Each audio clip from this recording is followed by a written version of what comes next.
Get on in here, Bears fans. Get on in here. All us Bears fans, come on. Come on in here. Welcome back to another episode of the Bear Trap, a Bears podcast by a Bears fan. I'm your host, Terry. And today, we need to talk. I know we all feel some type of way. We all in our, emotions from yesterday, how it all went down. So we need to talk. We need to debrief. We need to decompress. We need to let it all out. This is going to be the space to talk. But with that being said, we're Bears fans. Agree, disagree, respectfully, win, lose, or tie. Bears fans till we die. Wherever you at, if you're at home, you're at work, you're in the car, you on your phone, your computer, whatever. Take a moment and just to yourself, bear down. Am I right? Are we Bears fans? Are we Bears fans? Just bear down. In your mind, just say it to yourself. Give me a bear down. I love it. I love the orange and blue, man. I love my Chicago Bears. I love the sea, man. I love all of it. And so we have to just remember at the end of the day, we're all Bears fans. And that's a beautiful thing. Before I would even, before the game, I was all, kind of preparing some of the stuff I was going to talk about after a win, how nice it was to be in Chicago and all this stuff. And I got so wrapped up in the game and what happened, I didn't even talk about this stuff. I met Brian Urlacher. I met a certain Hall of Fame Chicago Bear linebacker that wore 54. I met Brian Urlacher, and it slipped my mind because I was so wrapped up in this game. And again, it shows, amazing city, amazing fans, amazing culture, legacy. I met Brian Urlacher volunteering at the event. I was near the backstage area. I wasn't even expecting. I was on my way out, and I ran into Brian Urlacher. Like, that meant a lot to me as somebody who, when Urlacher went to Hall of Fame, I talked about kind of what got me into football was a Monday night game, Bears-Dolphins, Urlacher versus Ricky Williams, and that was one of the things that sparked my interest in football. And so it meant a lot to meet Brian Urlacher, and it's just amazing things like that, we got to remember. So anyway, with all that being said, let's talk about it. Our offense is under the microscope. We knew that going into the season.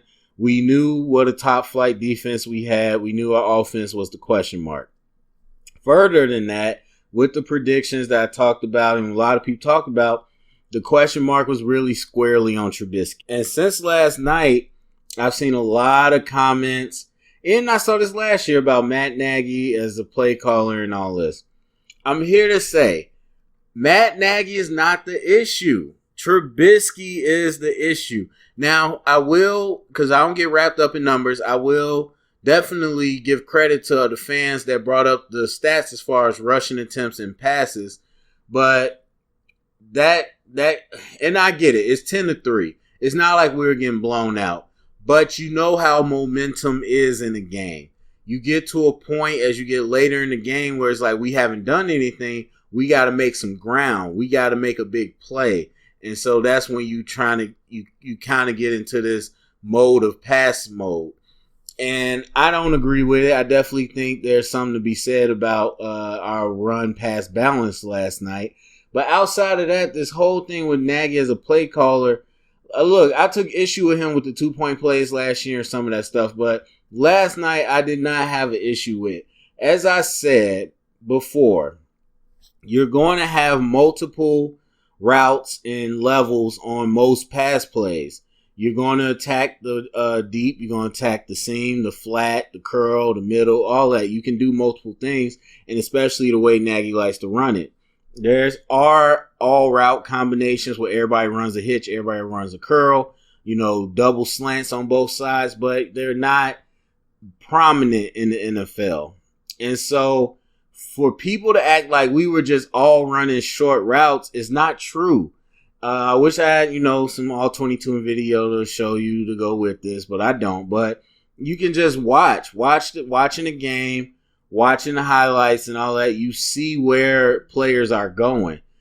And people talking, well, we need to take the training wheels off Trubisky. That's what Rodney Harrison said. And I just disagree completely because it's not training wheels by the coach.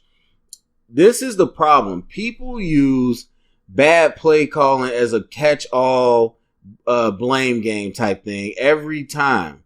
And it's just like after the fact, Pete Carroll, terrible play call in the Super Bowl. Like after, if he would have made it, it would have been genius. Sean Payton in the Super Bowl getting an onside kick would have been, how stupid play call that was if they didn't get it, but they got it. Oh, look how gutsy he is. It's so easy to try to rip apart a play after the fact. There are situational things sometimes.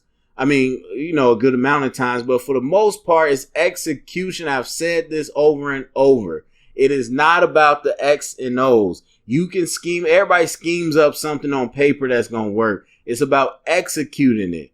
And so if you run a trip set, one person has a deep route, one person has an intermediate route, one person has a short route, and the quarterback chooses to go to the short route, that does not then make the play caller bad. That does not make the coach stupid or not know what he's doing.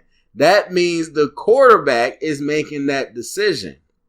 And so when you look at last night where it's like, okay, we're not pushing vertical or we're not doing all these different things, that isn't entirely on Nagy. Like most of the plays, as I said, are going to have those options. And so it's up to the quarterback to read the coverage and attack what they think is the best option. And so everybody with this play calling stuff outside of the run pass ratio, which I understand again, but outside of that, he was not a terrible play caller. Again, you run Cordell Patterson, fake jet to Tariq Cohen, Cordell Patterson up the middle. It gets blown up. First of all, the line stepped to the, I don't know if it was a zone, but they all stepped to the right. And then Kenny Clark stepped to the left, maybe on a slant, who knows, but hit a quick move. So already James Daniels is going against the grain. And so Kenny Clark makes a great play. And then in hindsight, everybody's like, whoa, that's so stupid to run a receiver. It doesn't matter. It could have been Walter Payton back there. It was three guys in the backfield, 2 yards behind the line of scrimmage. It has nothing to do with the play call. It's the execution of the play. And so you got a guy like Cordell Patterson and you got a guy like Tariq Cohen on double jet motions. Best believe as a coordinator, I'm worried about that. I'm worried about all of that. Because look, if Kenny Clark doesn't blow up the play, you could have easily had somebody make a mistake. The jet is open on the outside. Or somebody make a mistake, flow hard to the jet and the handoff is open on the inside. It's a good play call. Most of Nagy stuff is good. Look, I know play callers. I know offense. I've seen, and I was skeptical. When Nagy came in, I was the only one. I was getting not only one, but I was getting bashed.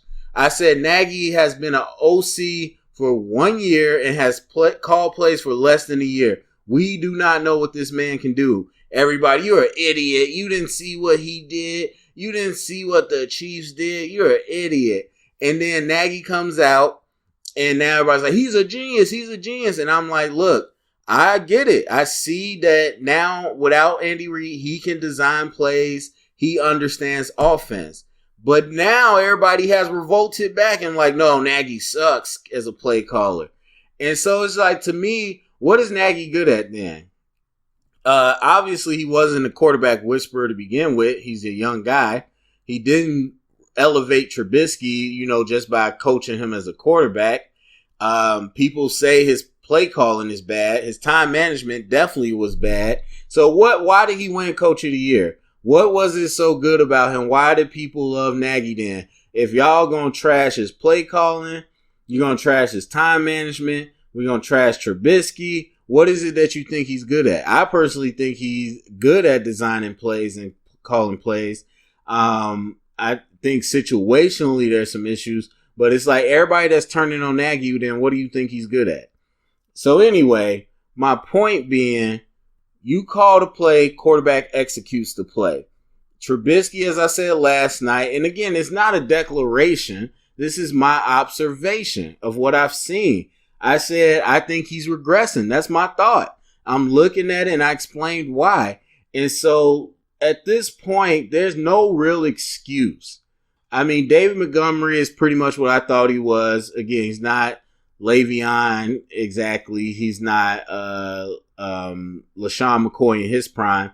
But he's elusive than the average back, and he's tougher than the average speed back. He's a good blend. And so you got him. You got Tariq Cohen. We completely rebuild the receiving core. Allen Robinson can win 50-50 balls. Anthony Miller and Taylor Gabriel can run routes. Trey Burton went out there, but Shaheen, as I said, is going to be solid if you give him the ball. And then you got Trey Burton. He has no real excuse. The O-line has come back, continuity, and they looked a lot better in pass pro. It's no real excuse. And so I went through Trubisky's plays last year, and I believe he has all the skills. At the end of the day, I'm not jumping off the bridge. I think, first of all, his mobility is way better than I thought it would be. I thought he'd be pretty good, but he's great as a runner. But then, again, as I showed you the plays, he can read defenses. And he can make the decision. He just had issues with accuracy last year. Now, last night, no, of course. He showed bad decision-making, bad progression, all that. But at the same time, I don't think that's who he is. But last night did make me question his ceiling. Because the point is, if Trubisky was going to be what we think he was going to be, he would not be having a game like that. It's not to say that he would never have a bad game, but last night was terrible. And so if you had a second year in this system, another offseason, a time to jail with a unit that's pretty much the same as last year, and you were progressing to be the quarterback we thought you would be, you would not have a night that looked like last night. Those would be behind you.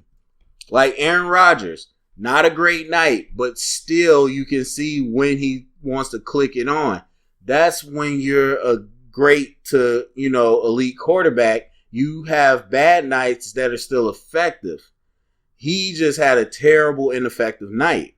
And so, to me, if he had improved like we thought, we would not have saw last night. Now, look, it was a defensive battle. Again, Aaron Rodgers, 10-3.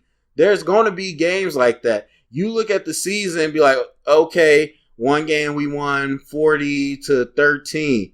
And then you look at one game we won 10 or lost 10-3. Well, what the hell happened that game? There's always like that in the season. When you look at the scores, you're like, whoa, what happened that week? Some games are defensive battles. It's all situational. So I'm not going to sit here and blame it on, entirely on Trubisky. But I am saying going forward, I'm looking at that to see if there's a ceiling left. Because right now, I feel like he's shown what his ceiling can be. And that's evidenced by a whole offseason of, talking and learning and, all this hype. And then to come out and see him play like that with all the preparation, with all the rest, I got to wonder if, his ceiling is truly there. And so, but I don't think him as a quarterback is bad. A lot of people talking some trade him, cut him, blah, blah, blah. That stuff's crazy. Like, he is a top 15 quarterback at his best.